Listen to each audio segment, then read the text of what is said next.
Hi, എല്ലാവർക്കും നമ്മുടെ ഇന്നത്തെ പുതിയൊരു വീഡിയോയിലേക്ക് സ്വാഗതം. അപ്പം ഇന്ന് അത്തമാണ്. അതേ കണക്ക് തന്നെ ഗണപതിയും വരാറായി. നാളെയാണ് ഗണപതി. വരാറായെന്നല്ല, വന്നു കഴിഞ്ഞു. നാളെ ഗണപതിയാണ്. ഇന്ന് അത്തം ആയതുകൊണ്ടാണ് ഞാൻ ഈ കേരള ഡ്രസ്സിൻ്റെ ഒരു ചുരിദാറൊക്കെ ഇട്ടുകൊണ്ട് നിൽക്കുന്നത്. അത്തപ്പൊന്നും ഇട്ടില്ല. അമ്മ തയ്ച്ചത്. അത്തപ്പൊന്നും ഇട്ടില്ല. നമ്മൾ ഒരു ദിവസം മാത്രമേ അത്തപ്പൂ ഇടൂ. നമ്മൾ പിന്നെ തിരുവോണത്തിനന്ന് മാത്രമേ അത്തപ്പൂ ഇടൂ. അല്ലാതൊന്നും അത്തപ്പൂ ഇട്ടത്തില്ല. പൂവൊക്കെ പോയി മേടിച്ചിട്ട് ദിവസവും പോയി മേടിച്ചിട്ടൊക്കെ വരണം. അതുമല്ല ഞാൻ തന്നെ ഇടണ്ടേ. ധനുഷിനോട് പറഞ്ഞാൽ ധനുഷ് കേട്ടത്തില്ല. ധനുഷ് ഇവിടെ പോണ്ട്. എന്നാ പിന്നെന്താ, ഞാൻ രാവിലെ പറഞ്ഞല്ലേ. അപ്പോൾ നമുക്ക് നാളെയാണ് ഗണപതിയുടെ ഉത്സവം ഇവിടെയൊക്കെ തുടങ്ങുന്നത്. അപ്പം ഞങ്ങൾ മാർക്കറ്റിലൊക്കെ ഒന്ന് പോയായിരുന്നു. ഞങ്ങൾ മാർക്കറ്റ് വേറെ ആവശ്യങ്ങൾക്കായിട്ട് പോയതാണ്. അപ്പോൾ നമ്മുടെ ഗണപതിയുടെ ഒരുക്കത്തിൻ്റെ മാർക്കറ്റൊക്കെ ഒന്ന് കാണാം. ഏട്ടന് ഗണപതിയുടെ മൂർത്തിയൊക്കെ നോക്കണമായിരുന്നു. അപ്പം ഏട്ടൻ്റെ ഓഫീസിൽ ഗണപതി എടുക്കുന്നുണ്ട്. അപ്പോൾ അതിന് വേണ്ടിയിട്ട് ഏട്ടൻ പോയായിരുന്നു. അപ്പോൾ ഏട്ടൻ്റെ കൂടെ ഞാനും പോയി. അങ്ങനെ ഞങ്ങൾ കുറേ ഗണപതിയുടെ മൂർത്തിയൊക്കെ കണ്ടു. ഞാനിവിടെ ബോംബെയിൽ വന്നതിന് ശേഷമാണ് ഈ ഗണപതിയുടെ ഉത്സവത്തെക്കുറിച്ചൊക്കെ അറിയുന്നത്.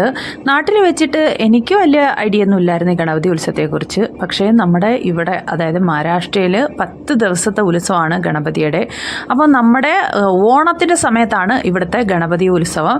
നമ്മുടെ തിരുവോണത്തിൻ്റെ അന്ന് മിക്കവാറും ഇവരുടെ ഗണപതിയുടെ എല്ലാം വിസർജനം ചെയ്യുന്ന ദിവസമായിരിക്കും. അതായത് വിസർജനം എന്ന് പറഞ്ഞാൽ നമ്മൾ ഗണപതിയെ ഇങ്ങനെ വീട്ടിലായാലും ഇങ്ങനെ മാർക്കറ്റുകളിലായാലും എല്ലാ സ്ഥലത്തും വെച്ചിട്ട് അത് നദിയിലോ അല്ലെങ്കിൽ കടലിലോ ഒക്കെ കൊണ്ടുപോയി ഒഴുക്കും. അതിനാണ് വിസർജനം എന്ന് പറയുന്നത്. അപ്പം നമ്മുടെ തിരുവോണ സമയത്തൊക്കെ ആയിരിക്കും വിസർജനം 10 ദിവസത്തെ ഇത് വരുന്നത്. ഇപ്രാവശ്യം എനിക്ക് തോന്നുന്നു നമ്മുടെ ചതയത്തിനെന്നോ മറ്റോ തോന്നുന്നുണ്ട് ഗണപതിയുടെ വിസർജനം വരുന്നത്.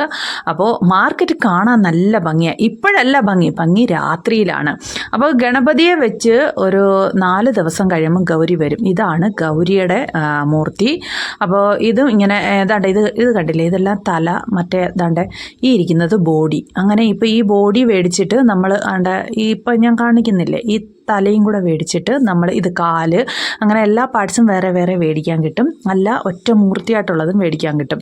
അപ്പോൾ ഇത് മേടിച്ച് വീട്ടിൽ കൊണ്ടുപോയിട്ട് നമ്മൾ സാരിയൊക്കെ ഉടുപ്പിച്ച് നല്ല ഓർണമെൻറ്റ്സൊക്കെ ഇട്ട് നല്ല സുന്ദരിയായിട്ടൊക്കെ ഒരുക്കിയെടുക്കും.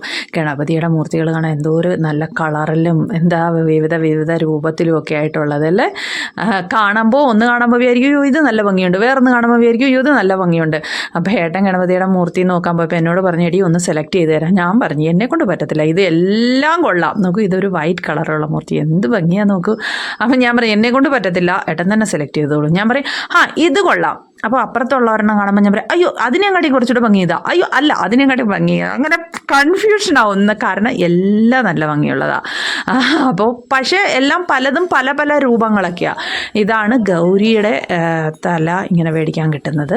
അപ്പോൾ ഇത് ഒരുക്കി വെച്ചേക്കുന്ന കാണണം. ഞാൻ കഴിഞ്ഞ വർഷത്തെ വീഡിയോയിലൊക്കെ ഞാൻ കാണിച്ചിട്ടുണ്ടായിരുന്നു. ഇതേ കണ്ട ഇങ്ങനെ ഒരുക്കുന്നവർ, അതൊക്കെയാണ് നമ്മുടെ ഇഷ്ടത്തിനനുസരിച്ച് ഒരുക്കും. ഇത് ഗൗളിക്കാരുടെ ഗണപതിയുടെ രൂപമാണ്. അതായത് ഗൗളി എന്ന് പറഞ്ഞു കഴിഞ്ഞാൽ ഇവിടെ ഉള്ളവരുടെ മുക്കുവരുടെ, അത് നമ്മുടെ നാട്ടിലും ഇല്ലേ മുക്കുവരൊക്കെ, അത് കണക്ക് തന്നെ ഇവിടുത്തെ മീൻ പിടിക്കാൻ പോകുന്ന മുക്കുവരുടെ ഒരുക്കമൊക്കെ അങ്ങനെ തന്നെയാണ്. അപ്പം നേരത്തെ ഒരു ഗണപതിയെ കണ്ടില്ലേ, അത് അങ്ങനെ അതൊക്കെ കണ്ട് നമ്മളൊരു ഗണപതിയെ സെലക്ട് ചെയ്ത് ബുക്ക് ചെയ്തൊക്കെ വെച്ചതിന് ശേഷം നമ്മളിനി തിരിച്ച് വീട്ടിലേക്ക് പോവുകയാണ്. അപ്പോൾ മാർക്കറ്റിൽ തിരക്കൊന്നും തുടങ്ങിയിട്ടില്ല. ഇതിപ്പം നമ്മൾ ഉച്ചയ്ക്കാണ് വന്നത്. ഉച്ചയ്ക്ക് വന്ന് അതുപോലെ ഭയങ്കര വെയിലെന്ന് പറയാൻ പറ്റുന്ന വെയിലല്ല, വെയിലിപ്പോൾ കാണാനേ ഇല്ല. സൂര്യനെ കണ്ടിട്ട് എത്ര ദിവസമായെന്നറിയാമോ. മഴ തന്നെ മഴ. ഇങ്ങനെ റോഡിൻ്റെ സൈഡിൽ ഇങ്ങനെ വെച്ചിട്ട് ഈ കാണുന്നിടത്തെല്ലാം നമുക്ക് ഇതിൻ്റെ ഡെക്കറേഷൻ സാധനങ്ങളും പൂജാ സാധനങ്ങളും ഒക്കെ കിട്ടുന്ന സ്ഥലങ്ങളൊക്കെയാണ്. ഇതിൻ്റെ അപ്പുറത്താണ് റെയിൽവേ സ്റ്റേഷൻ കേട്ടോ. കടകളിലെ വെളിയൊക്കെ കാണാനായിട്ട് നല്ല ഭംഗിയായി ആർട്ടിഫിഷ്യൽ മാലയും പൂവും കൊണ്ടൊക്കെ ഇങ്ങനെ നിറഞ്ഞു നിൽക്കും. ഞങ്ങൾ 1-2 ആവശ്യങ്ങൾക്കായിട്ട് മാർക്കറ്റ് വരെ പോയതാണ്. അതേ കണക്ക് തന്നെ ഏട്ടന് ഗണപതിയുടെ മൂർത്തിയും ബുക്ക് ചെയ്യണമായിരുന്നു.